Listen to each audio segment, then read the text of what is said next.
আসসালামু আলাইকুম। SSC exam শেষ, অনেক দিনের চাপ, টেনশন, রাত জাগা সবকিছুর পরে এখন মনে হচ্ছে অবশেষে একটু শান্তি। কিন্তু একটা প্রশ্ন এখন প্রায় সব এসএসসি স্টুডেন্টের মাথায় ঘুরছে, এখন কি করব?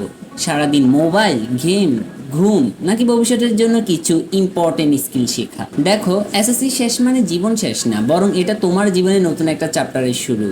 এই সময়টা তুমি চাইলে এমনভাবে ব্যবহার করতে পারো যেটা তোমার ফিউচারকে অন্যদের থেকে এগিয়ে নিবে। প্রথম কাজ, নিজেকে একটু রিফ্রেশ করো, বন্ধুদের সাথে ঘুরতে যাও, ফ্যামিলিকে টাইম দাও, ভালোভাবে রেস্ট নাও, কারণ তুমি এটা ডিজার্ভ করো। কিন্তু পুরো 3-4 মাস সময় শুধু নষ্ট করে ফেলো না।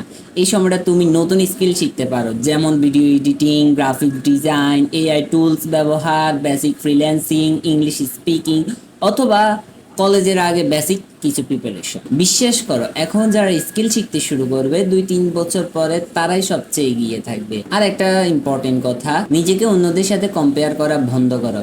কেউ সায়েন্স নিবে, কেউ কমার্স, কেউ আর্টস, কেউ হয়তো এখন থেকে ইনকাম শুরু করবে।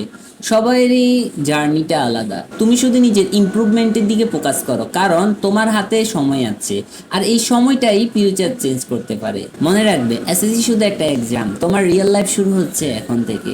সো সময় নষ্ট না করে এনজয় করো, লার্ন করো, আর নিজের ফিউচার বিল্ড করা শুরু করো।